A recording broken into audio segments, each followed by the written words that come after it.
Packing your stuff? Yeah. For what reason? You didn't want to sit here and talk. You're like, I'm leaving. What else am I supposed to do? Sleep next to someone who said that I was not man enough for them? I never said you weren't man enough for me. I just said to be more aggressive. I have been nothing but down for you. Marshall, you're gonna give me a migraine. Masochism is a psychological dynamic that involves a person taking fulfillment from pain, suffering, and drama. She needed more from me. She wants me to be more aggressive. I had her tell it. She wants me to be more aggressive in the bedroom. You know, somebody will slap her around a little bit, you know, not physically. Drama. When you hear the word masochism, you often think of those urges that are, for the bedroom, the fun, consensual, kind of playful kind of masochism. But that's not what we're talking about today, because those things don't meet the clinical criteria of a problem or disorder. What we're talking about today is the self-defeating masochism that causes distress for you as a person who's being masochistic and for those around you. Guacamole, queso. Do you want queso? I'm really stressed out. This is a lot. I'm just saying, do something. Like, try and get me in the mood or something. And this is the biggest red flag that I've picked up on from these 3 episodes, episodes 6 to 8. But we're also talking about that weird money talk that Tiffany and Brett had, which, is revealing of other deeper issues, and the mask that Kwame wears. But let's start with Jackie, whose biggest enemy is her own mind. And helping me this week is someone named Janine Roth, who I discovered through Eckhart Tolle, a mutual talk that they had, and I've lip-synced to both of them. And Janine wrote a book called Lost and Found about how she found herself after being lost in a deep crisis, which started with her destructive thoughts completely taking over, and that ultimately led to her healing. And Janine wants to give Jackie some hope by telling her about the time when she first started to realize that her self-destructive thoughts are no longer sustainable. Like, that way of living could no longer go on. And I started realizing it was going to be unbearable to live inside my mind. Live inside the mind that was telling me, what did you do? I can't believe you did that. What's the matter with you? And I started blaming, of course, everybody, and then myself, and the ranting and the raving was so intense that I understood pretty immediately that unless I brought myself back to what I had, not what I had lost, what was already here, unless I could bring myself back moment to moment to moment, every single time my mind wandered, then I was going to be lost. I was going to be living in abject terror. Hey you guys, it's me again, In Denial, your favorite drag therapist. I'm back in Amsterdam, and let me tell you guys, this trip, it's not that I had a jet lag because it's barely like a 2-hour time difference, but something about this trip is like my body arrived, but my mind was still in Dubai. It took a while, it took a couple of days because I don't know, this trip was so rich on so many levels, so many things have happened. My relationship with my family continues to evolve in better ways and just so much. And it's all gonna fuel future projects of mine, of course, because I can't help but exploit my personal life. But anyway, welcome back to my channel. We've now crossed the 10,000 subscribers and the journey to 50K begins. And if you're new to my channel, I always say that I'm in denial so you can wake up. And by you, I mean the people I'm analyzing. And these people on season 4 of Love is Blind, the red flags are flagging, girl. So let's start with Jackie and her masochistic or self-defeating personality. What is a masochistic personality? That's a personality structure that develops from a battle of will between the developing child and an over-controlling parent. A domineering parent who perceives the child's growing independence as a challenge to their own will. We don't know much about Jackie's family life, but she did let out a few details that tells us that she has a very contentious relationship with her mother. And it came up first in kind of this very vague, indirect way when Marshall was asking her, like, will your parents like me? And my dad's really cool. And then my mom is more like me, but like... And then it came up again when she was starting to get anxious before meeting Marshall's family. My mom, she is not happy that I got into this experiment, and that's getting to me. They say families last forever, and they, home is where you never get hurt, but it's just like, they're kind of hurting me right now. Domineering parents seek to control the child at all costs, and they require obedience at all times. And children of those parents hold on to the hurt, wish they can get back at the parent, but feel they don't have the power to do so. And you really pick up on that when Jackie was talking about how she wants to make herself happy. Like, she was saying those words, but her body language was off. You know that deep down inside, she doesn't believe she can make herself happy, and that she ultimately has to do what her mother wants. It's about time that I step and do what I need to do as an adult. I can't keep living by my family and then not living my life. And because of that feeling of powerlessness, any attempt at gaining back the power is done passive aggressively. And you can really see it when Jackie is getting tense before Marshall's sister arrives, and she's throwing jabs that are very passive aggressive. Like, even when he's trying to be nice to her by telling her, oh, maybe you're just not in the right headspace, I am in the right headspace.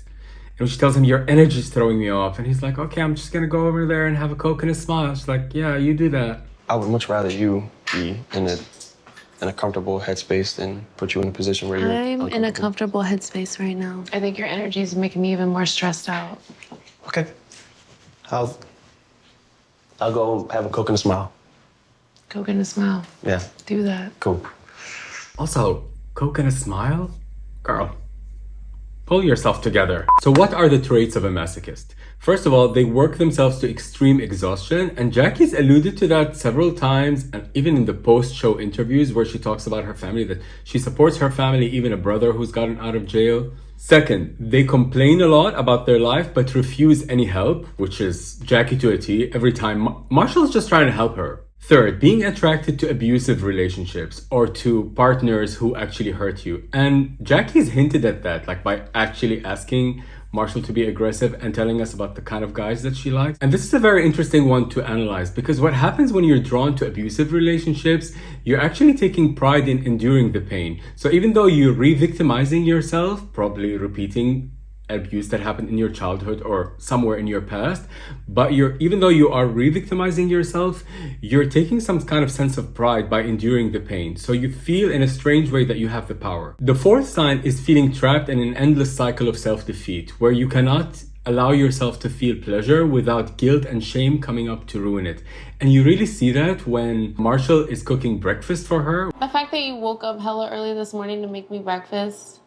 Go to the market and everything. You're irking the shit out of me. It's always what you feel and how you think.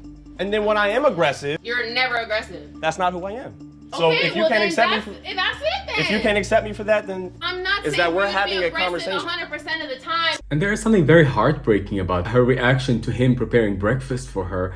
I'm not used to this. I've never experienced love, period. So experience this is a whole new thing for me. She's never experienced love in her life, period, let alone love like this. By this, meaning someone making her breakfast.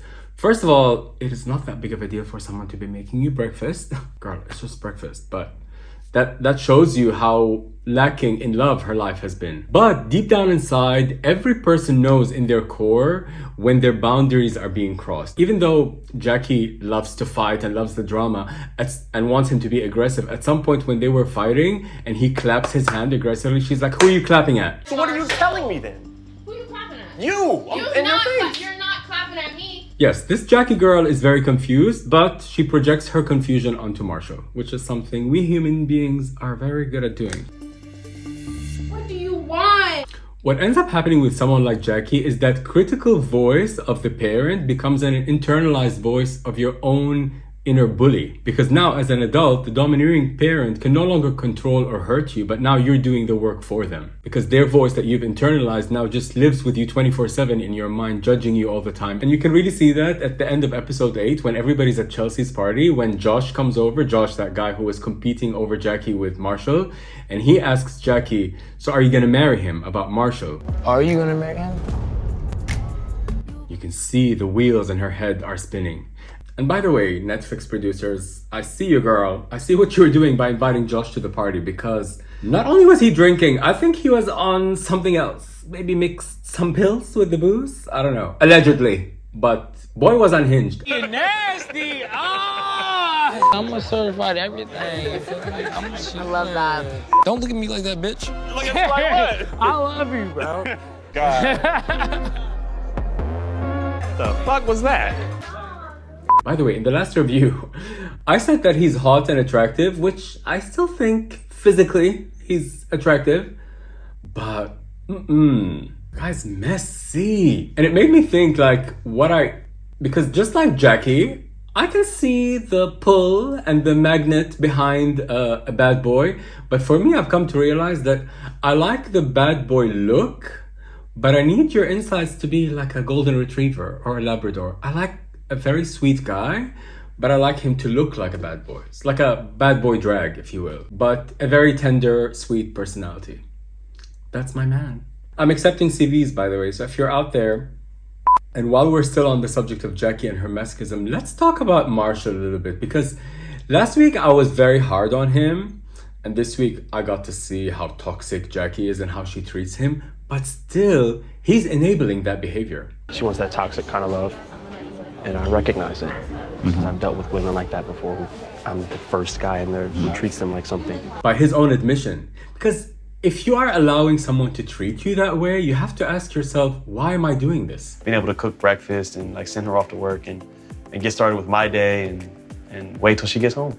She tends to stay in a mood for a long time, and I'm just there, chilling, waiting for her to sort through her own feelings. Ugh. Man up, girl. And of course, I mean, I'm a man in a dress, I'm a drag queen, so it's not, I don't mean be a man like in the stereotypical sense of a man, but a man is someone who respects themselves. And you're out here accepting this woman to treat you like garbage. Girl.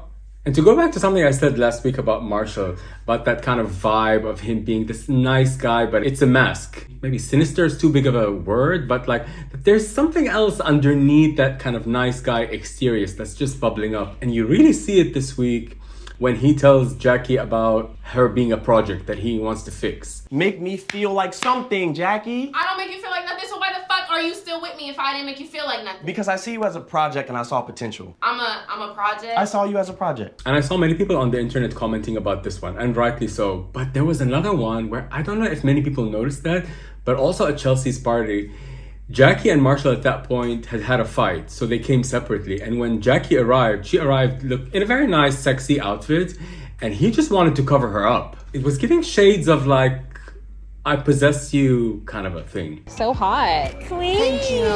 I had to be honest. Hi. How are you? No, because it's gonna ruin my outfit. But you're not about to catch a cold, though. You're ruining my vibe. Girl, put this one on. I have plenty of... It's messing up my... You look good, actually. Because he doesn't own up to what he really wants, which is like, you're mine.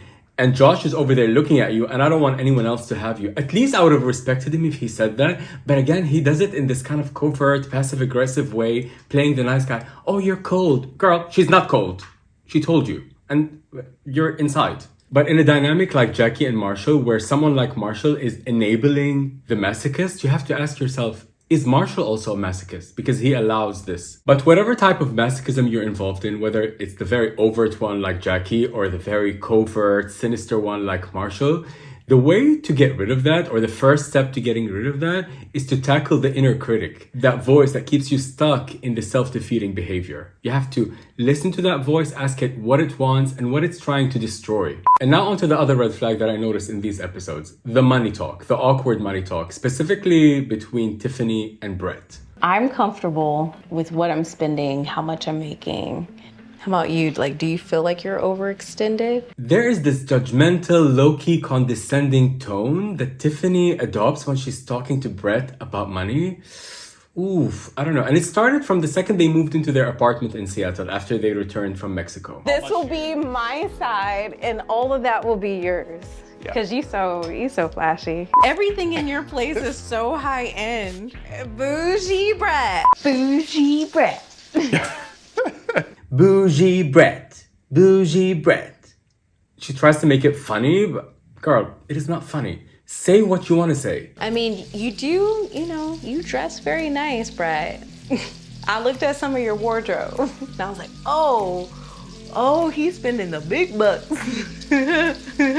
But this judgmental attitude of Tiffany actually started before they met, back when they were in the pods, when he was telling her about his background. Because right now, Brett works for Nike in a very high position and he earns a lot of money, but he comes from a very rough background and a lot of poverty, and he spoke to her about that. I don't think I would have dated somebody like Brett in the outside or real world. I probably would have judged Brett for not having a college degree. I don't know, Tiffany gives me low-key snob, but maybe she's insecure about her own background, so she projects it onto him, but there's a snobbery, some kind of tomfoolery around money and class when it comes to Tiffany. 1 week, our power was cut off, our water was cut off. All right, Meryl Streep, calm down. Like when he was telling her about how his rough background, like she was almost taking satisfaction. Like, But the awkward money talk that I'm focusing on as a red flag for this week actually happens when they are in the house in Seattle together and she brings up his spending. I think you have very good style, very good taste. I just want to make sure it's within the budget I feel comfortable with spending. Excuse me? That's such a scarcity mindset that comes from a lot of lack. What's gonna happen if we lose our money? Like just this holding on to money in this desperate way. And my guest for this week, Janine, has something to tell Tiff about that. Because Janine wrote a book called Lost and Found about her healing. And basically what happened with Janine is she found herself after she and her husband lost all of their life savings to a Ponzi scheme.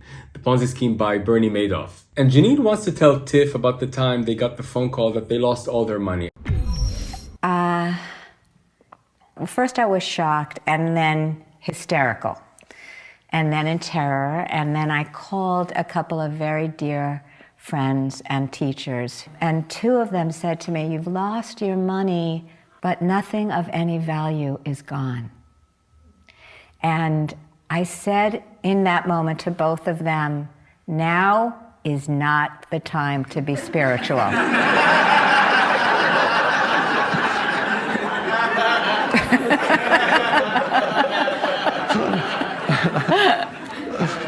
I was convinced, it was like, don't give me that. We've lost our money. What are we going to do? We're going to be homeless. We're going to be out on the street. And what are we going to eat? And it was such a panic. I'm not going to lie. Yeah, do I have a few things that I spent some money on? Of course. What is the most you spent on a certain item?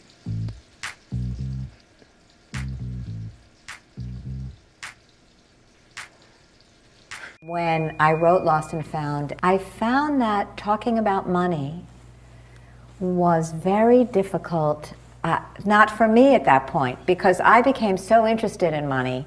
I would talk to people in the grocery store. So, what do you think about money? And tell me about your relationship with money and how much money do you make? I just became fascinated with it as a doorway into what we believe about scarcity and deprivation and what we're allowed to have and be. So I'm wondering what you think about that. Why money is such a difficult subject, really. Why people are more willing to talk about their sex lives. And in great detail, mind you. It's just, I like dark meat too.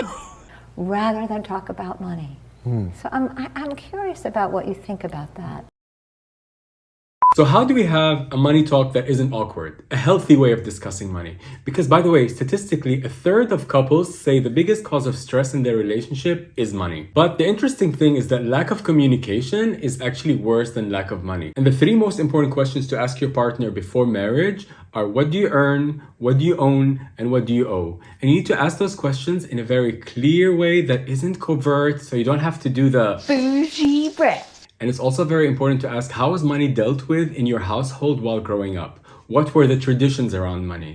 And which of those do we want to keep and which of those do we want to get rid of? But beyond the practicalities of money and how to spend it and how to talk about it, I think a healthy relationship with money is about understanding that we are something deeper than money. That we are what we are whether there's money around or not. And I know that sounds very, kumbaya, but really guys, it's true. And I think Janine says it better than me. I always feel like if it's possible for me, it's possible for anybody. Because I feel like I've just about been as crazy as any of the people who have come to my retreats and workshops for 30 years. I mean, I've done it all. So I feel like, okay then. All right then. What Eckhart has been saying is true. It's not just a line. It doesn't just sound pretty. It's true. Because here it is, in this moment, with no money, not a penny. Here it is. And now let's talk about the last red flag for this episode, and it's Kwame. I'm engaged.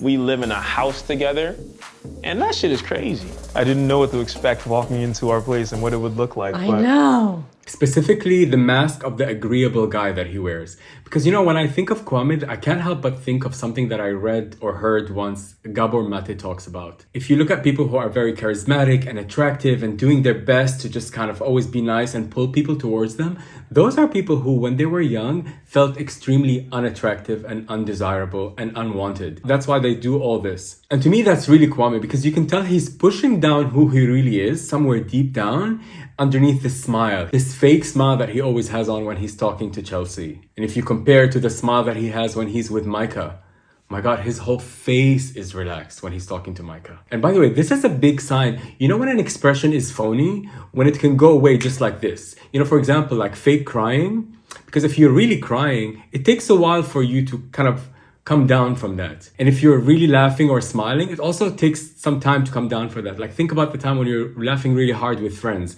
It takes like about 30 seconds to just kind of wind down. But you know, a fake laugh or a fake smile is something that you can just turn on and off. And Kwame is really like that with Chelsea, but when he's with Micah, when he smiles, his whole face is engaged, every facial muscle. And that's something else also like a lot of body language experts and interrogation experts talk about. Like a real smile engages every muscle around your eyes and face, not just around your mouth. And you can really feel it when Kwame is talking with Micah. Not just at Chelsea's birthday party, which is already a bit like, girl, it's your fiance's birthday party and you're over there flirting with Micah again.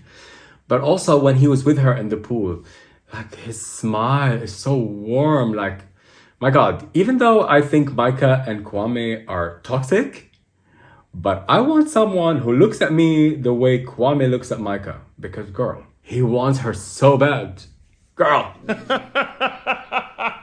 I'm shocked. And this agreeable, smiling mask that Kwame always has on probably serves him well in his job because he's a sales development manager. But for me, the biggest proof that that smile that he has on is fake, the one that he smiles at Chelsea, because it's the same kind of smile he smiles after talking with his mother. Because at one point, he calls his mother to tell her about Chelsea. I wanted to just let you know that I did find someone in the experiment. Her name was Chelsea. Didn't go well. She said that as a mother, you know, would expect more from me. I didn't do the right thing. She doesn't think that I used my head in this situation. See that smile? After describing something so hurtful and he's like also looking down, you can tell this guy is in pain. This is where you can tell that his smile is actually a coping mechanism. He's pushing something else down with that. And this tiny little conversation about his mother is so revealing. I think from that you can really glean what kind of relationship they have, but also that the main female figure in his life, his mother, is someone he constantly had to prove himself to, which makes complete sense when you see how he's always trying to get validation from women, why he's always running after women who don't want him, like Micah. And that part where he tells Chelsea, I believe I'm doing the right thing, and his eyes are darting all over the room, like, I believe that I make the right choices for myself. And I believe I made the right choice for myself this time as well. And then when Chelsea hugs him and he has that faraway look, you can already tell he's thinking, how am I gonna break up with her? Will it be now or should I do it at the altar? And even though Kwame puts on this smiling facade, his true feelings always come to the surface in this kind of very passive-aggressive way, like when they went to the dog cleaning to clean Chelsea's dog, Rocky. Rocky's the child that I already have now. You know what I'm saying? I don't think I've ever had something that strapped to my waist before. We're still adjusting. Seriously though, that laugh, like what? And actually a very interesting conversation happens between them at the dog cleaning place when Chelsea brings up the fact that she wants kids. Once those kids come out, things change. Like, do you want to settle down? Why wouldn't I? it seems to be like you're leaving a part of yourself behind, or you're sad to like... I've always been willing to do this. Willing to do what? Sacrifice what you want? Don't take it in that direction. I'm not sacrificing what I want. And the real stuff that he's suppressing starts to bubble up here. What he's compromising, what he's sacrificing. And also Chelsea was very clever to pick up on that. And Chelsea has moments of lucidity where she really knows which question to ask. But so far, Chelsea keeps pushing that voice of reason down because she's so desperate to be with someone. You know, I don't come home to anybody.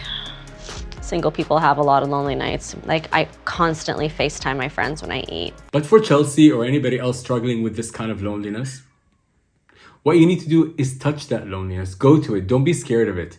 Spend some time alone. Get to know yourself. Meditate. Figure out some way to just be with yourself and sit with those fears.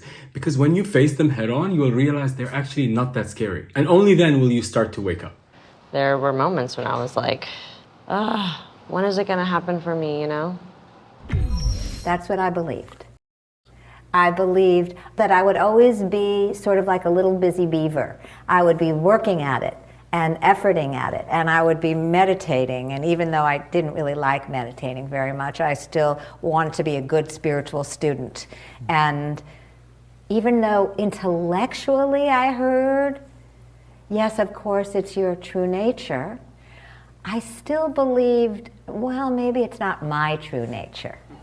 Maybe it's everybody else's true nature, but it's not true nature. And I think it took this to experience that aliveness. If I'm not aware of it, it's just a bat of an eyelash away.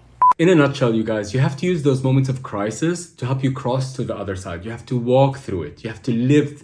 Anything painful, you have to face head on instead of running away. Whether you're somebody like Kwame, who thinks their true desires will push people away, or someone like Marshall, who feels he has to appease the other person, or someone like Jackie, who has to constantly destroy herself by just ruining anything good in her life. Whatever your fears are, you have to let the worst thing happen, because good stuff awaits you on the other side. If only you can face your fears. So guys, this brings us to the end of another video. Please don't forget to comment, like, and subscribe. And by the way, I just signed a contract to perform 3 shows in Hollywood, June 21st, 23rd, and 24th at the Actors Company in LA. The show is sponsored by Club Church Amsterdam, who are my drag home, my drag family.